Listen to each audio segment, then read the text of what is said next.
Hello everyone, welcome to LTA Academy.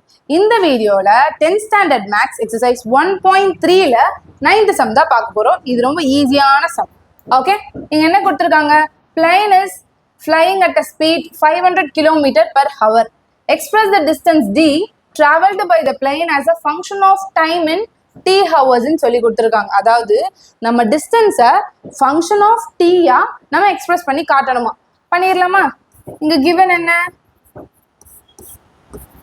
Speed அது 500 km per hour. Next distance அது d ன்னு அவங்களே சொல்லிட்டாங்க. Next time இது நம்ம t ன்னு எடுத்துக்கிறோம். நமக்கு ஸ்பீடோட ஃபார்முலா தெரியுமா? பிசிக்ஸ்ல படிச்சிருப்போம். Speed is equal to distance by time. Okay, ஸ்பீடோட வேல்யூ அவங்களே கொடுத்துட்டாங்க. ஸோ நம்ம என்ன பண்றோம்? 500 அப்படின்னு சப்ஸ்டியூட் பண்ணிக்கிறோம். இங்க டிஸ்டன்ஸுக்கு d, டைமுக்கு t. நம்மள என்ன கேட்குறாங்க? டிஸ்டன்ஸை function of t time in hours அப்படின்னு கேட்குறாங்க. அப்போ இது இந்த பக்கம் போகுது. அப்போ 500t is equal to d.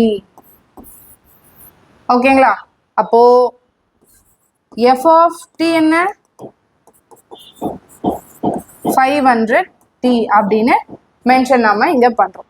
Okay, thank you.